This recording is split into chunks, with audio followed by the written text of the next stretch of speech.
எல்லாருக்கும் வணக்கம். Press and media எல்லாருமே வந்து எங்களோட இன்விடேஷன் ஆர்டர் பண்ணி இன்னைக்கு வந்து படம் பார்த்ததுக்கு ரொம்ப சந்தோஷமா இருக்கு. இது என்னோட டெபியூ ஃபிலிம்.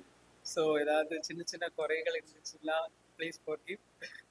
அண்ட் ஹீரோவுமே வந்துட்டு நியூ ஃபேஸ். ஸோ இனி உங்களோட சப்போர்ட்டில் தான் இது ஆடியன்ஸ் போய் ரீச் ஆகும். ஸோ பார்த்துட்டு உங்களுக்கு ஏதாவது கிளாரிஃபிகேஷன்ஸ் இருந்துச்சுன்னா கேட்கலாம். எல்லோருக்கும் வணக்கம். ப்ரெஸ் மீடியா சொல்லிக்கணும். இந்த படம் சார் சொன்ன மாதிரி என்னோட முதல் படம். எனக்கு வந்து வாய்ப்பு டைரக்ஷன் ப்ரொடக்ஷன் ஹவுஸ்க்கு and all the casting technicians. நீங்கள் படத்தில் நல்லா பண்ணியிருக்கேன்னு சொல்கிறதுக்கான காரணம் டெஃபினட்டாக அதுக்கான டெக்னீஷியன்ஸ் தான். அரவிந்த் சிங் ஃபைட்டெல்லாம் நல்லா இருந்துச்சுன்னு எனக்கு வந்து வெளியே பேசணும்னு சொன்னாங்க. காந்தன் பிரதீப் சார், ரொம்ப நன்றி சார். ஸோ எனக்கு ஒரு டாப் கேரக்டர் முதல் படத்துலேயே கிடச்சிது. நிறைய பேருக்கு ஒரு பெரிய சந்தேகமாக இருந்துச்சு, ஒழுங்காக பண்ணுவானா, புக்கா ஓகே அடிச்சிருவானா அப்படின்ட்டு. பட் நீங்கள் இப்போ சொன்னதுக்கப்புறம் எனக்கே இப்போ கொஞ்சம் நல்லாவே கான்ஃபிடென்ட் வருது. So please do support. படத்தை சார் சொன்ன மாதிரி மக்கள் எல்லாருக்கும் வணக்கம்.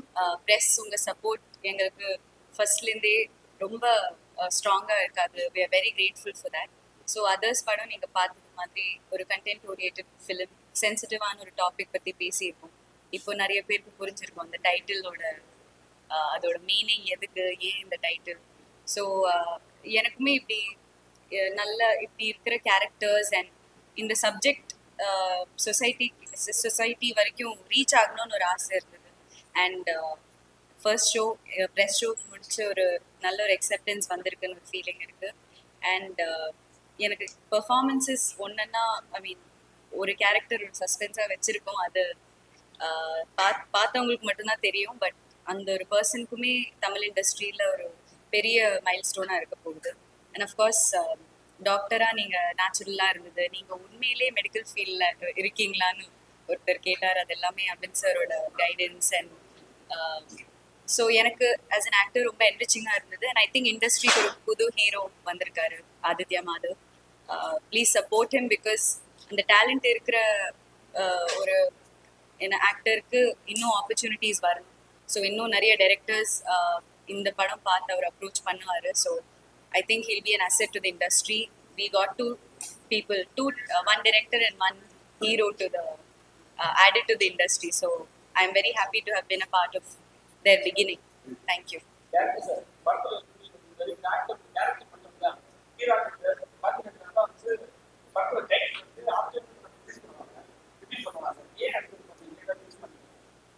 இல்லை, இப்படி பண்ணணும் அப்படிங்கிறது ஆக்சுவலி அப்படிலாம் பிளான் இல்லை.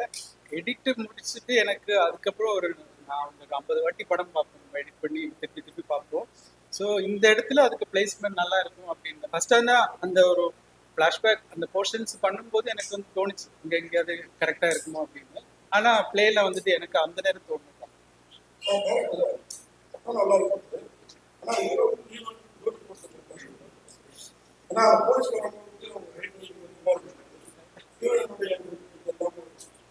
ஆக்சுவலி என்னன்னா இப்போ அதாவது இப்போ ஒருத்தங்களை பிடிக்கிறது வந்துட்டு ஹைட் வெயிட் பார்த்துட்டேன் நான் நம்புறது. ஏன்னா நீங்க தானா வெயிட் பத்தி என்ன தப்பா கேக்குறேன்? நீங்க வெயிட் கேட்டீங்க, நீங்க தானே வெயிட் கேட்டீங்க. உங்க வெயிட் என்ன? இங்க தமிழ் சினிமா ரசிகர் என்ன ஒரு 32 வருஷமா ஜேர்னலிஸ்டா இருக்காங்க. வேலை பார்த்தாலும் ஒரே ஒரு பத்தி எல்லா பத்திரிகையும் யூடியூபரா இருக்கு. ஓகே என்ன பேசணும் அன்னைக்கே பதில் சொல்ல வேண்டியது. இவர்கிட்ட நான் கேட்ட கேள்வி இங்க வளர்ற ஹீரோ சார் இதெல்லாம் சப்போர்ட் பண்ணாங்க. ஓகேங்களா? நான் எந்த தப்பாவும் கேட்கறேன், எல்லாம் வழக்கமா கேட்கறேன். வெயிட்ட கேட்டா எனக்கு ஒண்ணு ஏன் வெயிட்ட கேட்கறீங்க? நான் நடிக்கிறேன். அவர் கூப்பிடாரு சிரமம். நீங்க பேசி முடிச்சுட்டு சொல்லுங்க, நான் சொல்றேன். சிரமமா இருக்குதா? உங்களுக்கு தமிழ் புரியல. இன்ட்ரெஸ்டிங்கான क्वेश्चन. என்ன இன்ட்ரெஸ்டிங்கான क्वेश्चन? கொஞ்சம் பூசி நான் கேக்குறேன். எனக்கு நல்லா ஞாபகம் இருக்கு நீங்க என்ன கேட்டீங்க. சார் ஒரே நிமிஷம் முடிச்சிட்டீங்க, நான் சொல்றேன். பூசி மொழியில மாதிரி இருக்காங்க. என்ன வேண்டாங்க? இங்க புஷ்போட சரிதா வந்து கொண்டாடுறது. இங்க பூசி மொழியில என்ன பண்றாங்க? அப்படிலாம் சொல்லல. நீங்க ஹீரோயின் வெயிட் என்னன்னு கேட்டீங்க. அது ரொம்ப டிஸ்ரெஸ்பெக்ட்ஃபுல்லான கேள்வி. நான் உங்கள்கிட்ட டைரக்டா சொல்றேன். தப்பான முறையில என்ன பத்தி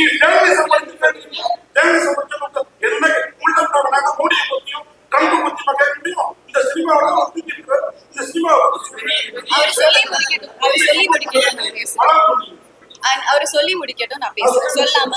நீங்களும் சொல்லிட்டீங்களா? ஆமா அன்னைக்கே சொல்ல வேண்டிய விஷயத்த சரி. அவங்க அந்த மீடியாவை கேள்வி கேட்க நீங்க சொல்லி கேள்வி நீங்க போய் அவங்க மீடியாவுடைய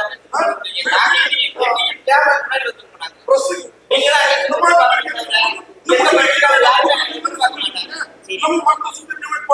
இல்ல நீங்க சரி சரி நீங்க கேள்வி கேட்டு முடிச்சா எனக்கு பேச முடியும். ஓகே. பிஆர் வந்து சொன்னாங்க கௌரி சங்கிட்ட கேளுங்க கேட்டாங்க உங்க எங்க? ஒரே நிமிஷம். சரி நீங்க பிரஸ் மீட் எங்க படத்தை இல்ல சார் புரியுது. எனக்கு கேள்வி கேட்க கேள்வி நான் எனக்கு பேர் இருக்கணும். பிரஸ் எனக்கு கேள்வி கேட்க நீங்க பேசுறீங்க அதனாலதான் நீங்க கேட்கணும் ஓகே நான் இப்ப சொல்லலாமா? என்ன சொல்ல பேச விடலன்னா நான் எப்படி பேசுறேன்? நான் பேச விடலாமா சார்? நான் நீங்க பேச விடல என்ன? சரி நீங்க அன்னைக்கு ஹீரோ கிட்ட கேட்டீங்க அவங்க இப்படி இப்படி அவங்க தூக்குறீங்க, அவங்களுக்கு எவ்வளவு வெயிட், அது ஒரு ஃபர்ஸ்ட் பாடி ஷேப். அது பாடி ஷேப். நீங்க பேசும்போது நான் உங்களை இன்டரப்ட் பண்ணல, நான் பேசுறேன், நீங்க இன்டரப்ட் பண்ணாதீங்க. அது டைரக்டரோட சாய்ஸ்ங்க, நீங்க யாருக்கு அது கேக்குறதுக்கு? சரி நீங்களே நடத்துங்க. ஏங்க உட்கார வச்சீங்க? இல்ல அது ஏன் சாய்ஸ்ங்க, நான் ஏன் வெயிட்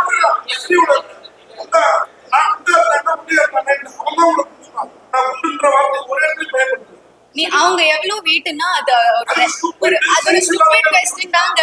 நான் உங்கள்ட்டயே சொல்றேன், அது ஒரு ஸ்டூபிட் क्वेश्चन தாங்க. அது என்ன கேள்வி அது? சார் நீங்க அது என்ன கேள்வி? நான் ரொம்ப ரெஸ்பெக்ட்ஃபுல்லா கேக்குறேன் சார். நான் உங்களை ரொம்ப ரெஸ்பெக்ட்ஃபுல்லா பேசுறீங்க, நீங்க கத்துறீங்க என்கிட்ட.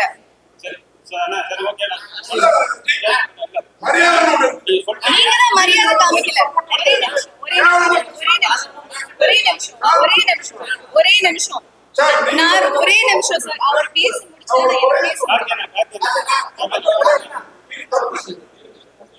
ஒரே நிமிஷம். நான் I am the only woman in this place. இப்படி கத்துறாரு இவ்ளோ there is no woman here. I am being targeted just because I am a woman. நீங்க ஒரு பொம்பளை அந்த ஒரு பேசிக் ரெஸ்பெக்ட் காமிக்காம என்ன வச்சு கத்துறீங்க நீங்க. ஆமா அப்புறம் அப்படி ஒரு கேள்வி கேட்டா நான் அன்னைக்கு ஒன்னும் சொல்லல சார். அன்னைக்கு நான் ஒன்னும் சொல்லல, நான் உங்களை ரெஸ்பெக்ட் பண்ணேன். சரி அது நான் அந்த கேள்வி ப்ராசஸ் பண்றதுக்கே அந்த டைம் எடுத்துக்கு, அதனாலதான் அன்னைக்கு நான் ஒன்னும் சொல்லல. ஆனா என்ன அது ஒரு மென்டல் ஹெல்த் சார் நான் சொல்றேன், டோன்ட் இன்டரப்ட் மீ. நான் சொல்றது every woman has a different body type. என்னோட பிரச்சனை உங்களுக்கு எப்படி தெரியும்? எனக்கு ஹார்மோனல் பிரச்சனை இருக்கு. எனக்கு சார் அது என்ன பத்தி கேட்டா சொன்னா எனக்கு ஒரு ஒப்பீனியன் இருக்காதா? ஆமா அதுக்கு நான் ஜீரோ சைட்ல இருக்கணுமா? நான் சரி என்ன தப்பா?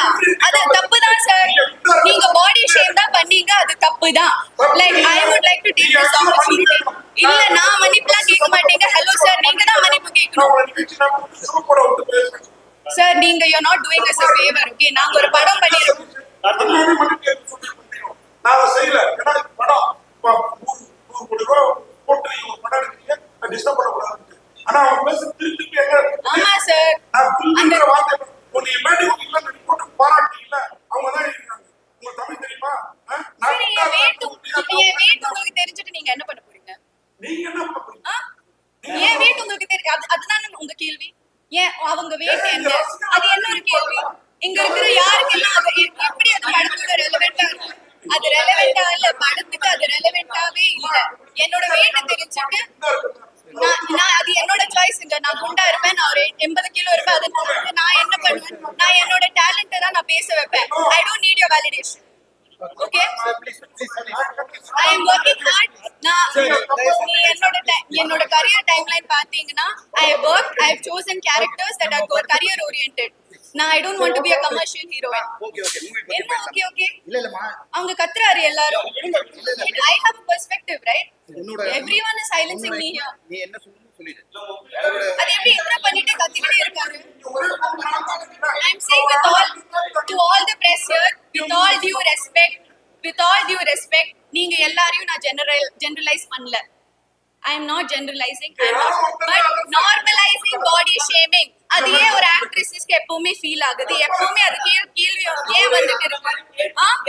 என்னோட வெயிட் அன்னைக்கு அந்த பிரஸ் என்னோட வெயிட் கேட்டாங்க. என்னோட வெயிட் இந்த படத்துக்கும் என்ன சம்பந்தம்? ஒரு ஹீரோ கிட்ட கேட்பாங்களா என்ன வெயிட்னு? ஒரு ஹீரோ கிட்ட கேட்பாங்களா என்ன வெயிட்னு? அது எனக்கு காமெடியாவே தோணலைங்க. அது அது என்ன பத்தி கேட்டாங்க, நான் பேசுறேன். அது எனக்கு அப்படி தோணல, அது ரெலவென்ட்டாவே இல்ல. ஒரே நிமிஷம் என்னோட கேரக்டர் பத்தி ஏதாச்சும் கேட்டாங்களா அந்த பிரஸ் மீட்ல? 96 இல்ல அதர்ஸோட கேரக்டர் பத்தி ஒண்ணும் கேட்கல. நான் ஒரு டாக்டரா நான் ஒரு நீங்க எல்லாரும் கத்திக்கிட்டே இருந்தா நான் எப்படி பேசுவேன்? Others one second. அதர்ஸோட பிரஸ் மீட்ல நான் பண்ண டாக்டர் மதுமிதா கேரக்டர் பத்தி 0 கொஸ்டின்ஸ். நான் பண்ண பிளாட்டுக்கு எவ்வளவு, நான் கேரக்டருக்கு என்ன பண்ணிருக்கேன் அதெல்லாம் தெரிய வேணாம். சாருக்கு என் வெயிட் தான் தெரியணும். அது எப்படி தப்பா இல்லாம இருக்கு? அது கியூட்டா இருக்கு, பப்ளியா இருக்கு, அதெல்லாம் எனக்கு தெரிய வேணாம். ஹீரோ கிட்ட கேக்குறாரு என்னோட வெயிட் என்ன, என்கிட்ட எதுவும் கேட்கல. என்கிட்ட கேரக்டர் பத்தியும் படத்தை பத்தியும் எதுவும் கேட்காம டைரக்டா இன்டைரக்டா கேக்குறீங்க என் வெயிட் என்ன. அது எப்படி கரெக்டா இருக்கும்? அது தப்புதான். அது ஒரு ஸ்டூபிட் क्वेश्चन தான். அதனாலதான் நான் இப்ப ரியாக்ட் பண்றேன். அது என்ன பதில்? அது அவரோட ஒப்பீனியன். ஆனா அவங்க வெயிட் என்ன, அவங்களை எப்படி தூக்குனீங்க, நெக்ஸ்ட் நீங்க வேற என்னெல்லாம் கேட்பீங்க? நீங்க இப்படி செக்ஷுவலைஸ் பண்றீங்க ஒரு ஃபீமேல் கேரக்டர்ல. அது எப்படி கரெக்டா இருக்கும்? என்ன வெயிட்? அது நீங்க இங்கிலீஷ்ல கேட்டீங்க என்ன வெயிட்னு. என்ன எனக்கு தமிழ் தெரியாது, நான் இங்கதான் படிச்சுட்டேன். அப்படி just because I'm not from எனக்கு எல்லாம் தெரியும். இது ஜர்னலிசமே இல்ல. ஃபர்ஸ்ட் ஆஃப் ஆல் நீங்க பண்றது ஜர்னலிசமே இல்ல. உங்க ப்ரொஃபஷனுக்கு அது ஒரு டிஸ்கிரேஸ்.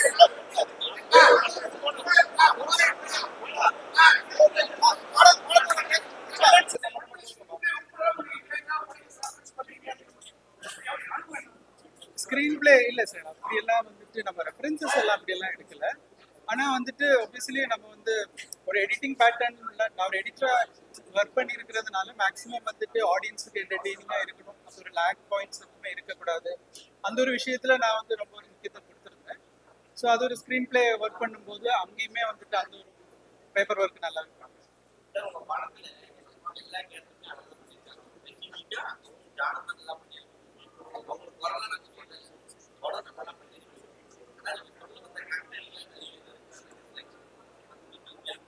ஏன்னா இங்கே சொசைட்டில நிறைய பேர் இப்ப வந்தாங்க, அவங்க நம்ம மாதிரி ஆட்கள் நிறைய பேர் அவங்க நினைச்சிருக்கு. நம்ம ஏன் இந்த மாதிரி பொருட்கள் நினைச்சாங்க? இல்லை சரி, இது அதாவது இப்போ இவ்வளோ நாள் இப்போ நான் வந்து கொஞ்சம் சார் கேட்குதா? இப்போ நான் வந்து இப்போ இது வரைக்கும் இந்த இந்த அந்த விஷயம் நான் வந்து ப்ரெஸ்ஸில் வந்துட்டு இப்போ இதில் சொல்ல முடியாது. பட் இருந்தாலும் சொல்கிறேன், அந்த மாதிரி கேரக்டர்ஸ் இது வரைக்கும் காமிச்சது எல்லாமே வந்துட்டு டிஃபென்சிவ் மோட்ல தான் காமிச்சிருப்பாங்க. மீன்ஸ் அவங்க தாக்கப்பட்டிருப்பாங்க, இல்லைன்னா அவங்க ஒரு பாயிண்ட்ல வந்துட்டு எல்லாத்தையும் போட் டவுன் பண்ணியிருப்பாங்க. ஆனால் இவர் வந்துட்டு ஒரு பிரில்லியன்ஸா வந்துட்டு நம்ம எப்படின்னா இவர் ஒஃபென்சிவா வந்துட்டு ஒன்று பண்றாரு.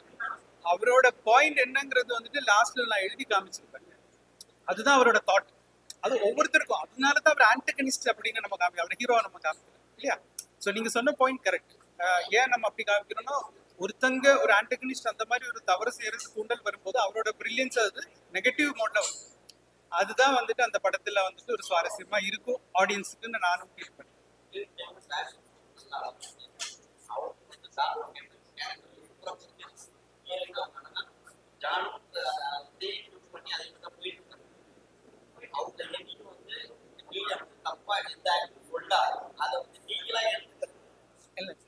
சின்ன இந்த படத்தை நீங்க நல்லா பண்ணிருக்கீங்க. நீங்க இப்ப யாராவது கேட்கும் போது நீங்க நல்லா பண்ணுங்க.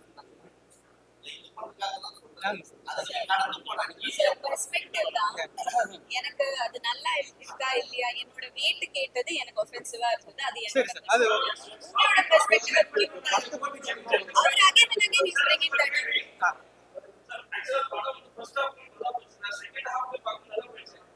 அது நடுவுல வந்து டிரான்ஸ்லேட் அவங்க வந்து டீஃபேக் பண்ற மாதிரி இருக்கு. ஏன்னா ஜஸ்டிஃபை டிரான்ஸ்லேட் வந்து நல்லவங்க ஏன்னா அவங்க பிரயோகம் பண்ணிட்டு அவங்க நல்லவங்க காட்டுற மாதிரி இருக்கு. ஆனா பப்ளிக் ஒரு இமேஜ் தான் அவங்களால டிரான்ஸ்லேட் இருக்காங்க. கோபம் வெறுப்பு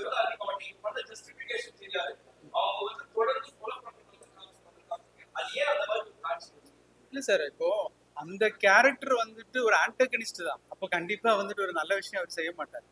பட் ஆனா அந்த ஆன்டகனிஸ்ட் உருவாகிறதுக்கு காரணம் என்னன்னா, சொசைட்டில சில விஷயங்கள் வந்து அவருக்கு பாதிக்கப்பட்டது. அப்போ அவருக்கு என்ன தெரியும்? அவர் வந்து அவரோட அவரோட எஜுகேஷன் என்ன நம்ம இதுல காட்டியிருக்கோம் இல்லையா? அப்ப அந்த எஜுகேஷன் வந்துட்டு அவர் ஒரு சரியான விஷயத்துக்கு பயன்படுத்துறதுக்கு பதிலா தவறான விஷயத்துக்கு பயன்படுத்திட்டாரு. ஆனா அவரோட இன்டென்ஷன் என்னங்கிறது அவர் கிளைமேக்ஸ்ல சொல்லியிருப்பாரு.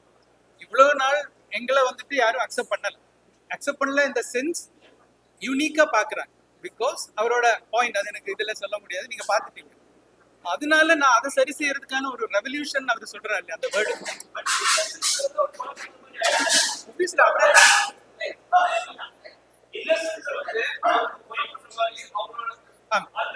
அந்த விஷயத்துல அதனாலதான் போலீஸ் அவங்களை அரெஸ்ட் பண்றாங்க.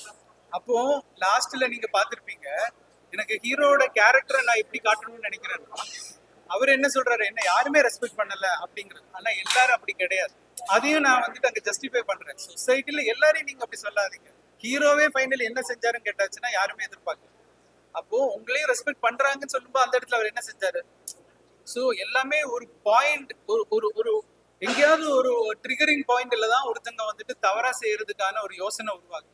அந்த யோசனை ஒன்ஸ் உருவாயாச்சுன்னா அது சரியா தவறாங்கிறது மனிதனுக்கு யோசிக்கிறதுக்கான ஒரு மெச்சூரிட்டி அந்த நேரம் இருக்காது. அந்த பெயின் தான் வந்துட்டு அவனை வந்து ஓவர் கம் பண்ணுது. ஸோ அதனால அவ செஞ்சதெல்லாம் சரின்னு சொல்லிட்டு செய்யும்போது நம்ம அவளை ஆன்டகனிஸ்டா நம்ம கன்சிடர் அப்படி. இதுதான் நான் ஆக்சுவலி சொல்லணும்னு நினைச்சேன். சார் ஹீரோ சார் நீங்க எல்லாம் ஒரு பக்கம் நீங்க ஒரு பிரமாதமா இந்த உங்களோட எல்லாருமே நல்லா நினைச்சுக்கீங்க. படத்துல உட்கார வச்சு நான் கூட ஏதாவது படம் கிடைக்குமா தேடி பார்த்தேன். கரெக்டா கிளைமாக்ஸ் விஷயம் அதுதான் நல்ல படம் பிரமாதமா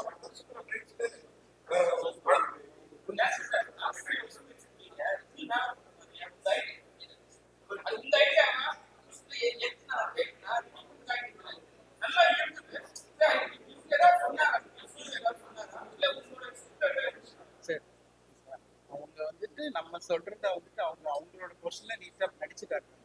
ஆனா ஸ்கிரிப்ட்ல வந்துட்டு அதோட அதோட கிராவிட்டி என்னங்கிறது வந்துட்டு ஒரு டைரக்டருக்கு மட்டும்தான் அதோட ரெஸ்பான்சிபிலிட்டி எடுத்து சரியோ தவறு இல்லையா? ஸோ அந்த ஒரு விஷயத்துல வந்துட்டு ஆக்சுவலி கிளைமேக்ஸ் ஃபர்ஸ்ட் வந்துட்டு இன்னொரு கிளைமேக்ஸ் நான் வச்சிருக்கேன். அது வந்து அப்படிதான் ஃபர்ஸ்ட் எழுதி முடிச்சிருக்கேன். ஆனா ஒரு பாயிண்ட்க்கு அப்புறம் ஸ்கிரிப்ட் எல்லாம் முடிச்சதுக்கு அப்புறமா எனக்கு திடீர்னு ஒரு பாயிண்ட்ல ஒரு தோணு ஒரு ஸ்பார்க் தான். ஆனா நிஜமா சொல்றேன், இந்த ஸ்பார்க் வந்துட்டு நான் எழுதுனதுக்கு அப்புறமா இது ஏன்னா அது வந்து அப்படி வந்து டக்குன்னு ஒன்று பீப்புள் அதை எப்படி எடுத்துப்பாங்கிறது எல்லாமே எனக்கு நிறைய ஒரு டவுட்ஸ் இருந்தது, ஒரு ஃபியர் இருந்துச்சு. பட் ஆனா அது பண்ணி வந்த போது எனக்கு தெரிஞ்சு அது ஆடியன்ஸுக்கு கனெக்ட் ஆகும் அப்படிங்கிற ஒரு விஷயம் அப்படியே அது ஃபைட் ஆச்சு.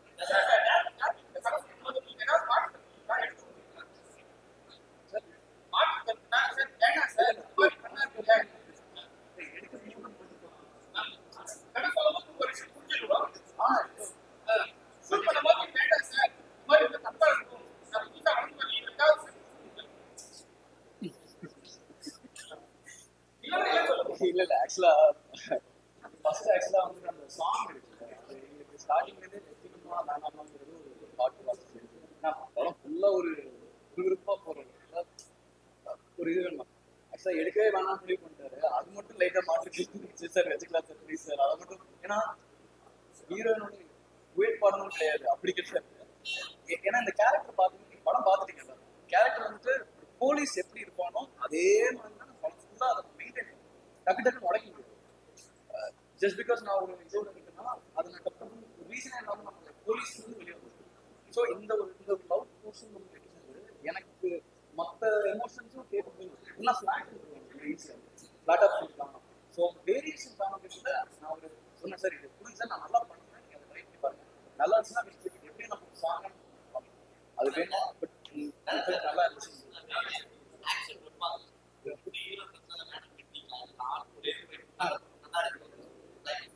நல்ல பாயிண்ட் சார். இல்ல ஆக்சுவலி என்னன்னா சார், இல்ல எனக்கு என்ன ஒரு ஃபியர் இருந்துச்சுன்னா, ஒரு நியூ ஃபேஸ் நம்ம காட்டும் போது இனிஷியலி வந்துட்டு நம்ம ரொம்ப பில்டப் அப்படியெல்லாம் கொடுத்தா சில நேரம் இன்னைக்கு ஆடியன்ஸ் என்ன நீங்க ஓடிடி பிளாட்ஃபார்ம்ஸ்ல எல்லாமே பார்க்க ஆரம்பிச்சுட்டாங்க. ஸோ ரொம்ப ரியலிஸ்டிக்கா இருக்கணும். ஒன்ஸ் ஆடியன்ஸ் அந்த ஸ்கிரிப்டுக்குள்ள வந்துட்டாங்கன்னா அந்த கேரக்டர் அவங்களுக்கு வந்து அக்செப்ட் பண்ணிப்பாங்க. அதுக்கப்புறம் நீங்க எடுத்துப்பீங்க. இப்போ வந்து நான் கொஞ்சம் வச்ச போது இன்னும் பார்க்கணும்னு தோணுது இல்லையா? ஸோ அந்த ஒரு ரெஸ்பெக்ட் இருந்தாலே போதும் அப்படின்னு நினைக்கிறேன். அதனால தான் நான் ஃபர்ஸ்ட் ரொம்ப வைக்க வேண்டாம். அண்ட் இன்வெஸ்டிகேஷனுக்கு அது தேவைப்படும் இல்லை. மெடிக்கல் மாஃபியா வந்து அதிகமா இருக்கு. அதாவது வந்து கவர்மெண்ட் மிகப்பெரிய ஒரு பிசினஸ் இந்தியாவில் போயிட்டு இருக்கு. ஆனா ஒரு சாமானியன் வந்து அந்த ஒரு சாமானியன் வந்து டாக்டர் படிக்கிறது பெரிய விஷயம். அவங்கள வந்து நீங்க ஒரு தவறு சொல்றீங்க. அதாவது இந்த ஒரு கொலைகள் பண்றாங்க அது எப்படி நீங்க அதை எப்படி அதாவது இப்போ பேசிக்கலி ஃபர்ஸ்டே நம்ம ஒரு டிஸ்க்ளைமர் கார்டு போடுறோம். அதுவே வந்துட்டு ஏன்னா நம்மளோட கற்பனைகள் வந்துட்டு ஏதாவது நம்ம புதுசா நம்ம ஒரு கற்பனை கொண்டு வரும்போது தான் ஆப்வியஸ்லி ஆடியன்ஸுக்கு வந்துட்டு பார்க்கறதுக்கு என்டர்டெய்னிங் இருக்கும். ஸோ அங்கே எனக்கு அது ஒரு ரெஸ்பான்சிபிலிட்டி இருக்கு. ஸோ இதுக்கப்புறமா இது வந்து ஓகே இதுல கொஞ்சம் சினிமேட்டிக் லிபர்ட்டி நம்ம யூஸ் பண்ணியிருக்கலாம். ஆனா வந்துட்டு டெக்னிக்கல் திங்ஸ்ல இப்போ வந்து கௌரி சொன்ன விஷயங்கள் எல்லாமே உண்மைதான். அதுல வந்து சொன்ன அந்த டெக்னிக்கல் டேர்ம்ஸ் எல்லாமே நம்ம வந்துட்டு ஹாஸ்பிட்டல்லையும் டாக்டர்ஸ் எல்லாம் கேட்டு சொன்ன அந்த டெக்னிக்கல் டேர்ம்லாம் அது. ஆனா நீங்க சொன்ன மாதிரி இந்த பயம் அப்படி வரான்னு கேட்டாச்சுன்னா அது ஒரு கொஞ்சம் ஒரு ஃபிலிமா வந்து கன்சிடர் பண்ணா நல்லா இருக்கும் ஃபைனலி. ஆனா எல்லா விஷயத்திலும் நம்ம அது பார்த்து செய்ய ஆரம்பிச்சுட்டு அப்புறம் நமக்கு எந்த ஒரு எக்ஸ்பெரிமெண்ட்ஸுமே பண்ண முடியாம ஒரு புதுசா ஒண்ணு காமிக்க முடியாம ஒரு விஷயம். ஆனா என்ன சொல்ல வரமோ அதை சொல்லி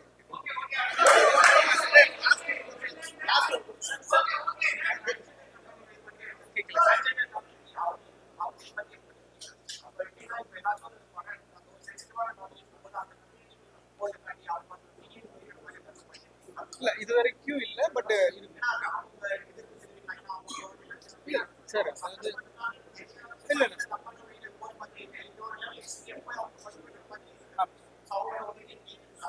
இல்ல சார் அதுமே வந்துட்டு நான் என்ன இப்போ சொல்றேன்னா நான் என்ன அந்த படத்துல சொல்ல வரேனோ அதே தாட் ப்ராசஸ் தான் நம்ம ஹியூமன்ஸுக்கு இருக்குன்னு நான் நினைக்கிறேன். பிகாஸ் இப்போ அவங்க செய்யறது இப்போ நான் இல்ல இல்ல இல்ல இல்ல நான் லெட் மீ ஃபினிஷ். அதாவது இப்போ அவங்க ஒரு விஷயம் செய்யும் போது நமக்கு அது ஹைலைட் ஆகும். இதே வந்துட்டு காலங்காலமா எல்லா படத்துலயும் வந்துட்டு ஒரு மெயில் இருந்தாலும் ஃபீமேல் பண்ணிட்டு தான் இருக்காங்க. அது ஏன் நமக்கு யாருக்கும் வந்துட்டு ட்ரிகர் ஆகலாம்? அப்ப அதுதான் அந்த படத்துல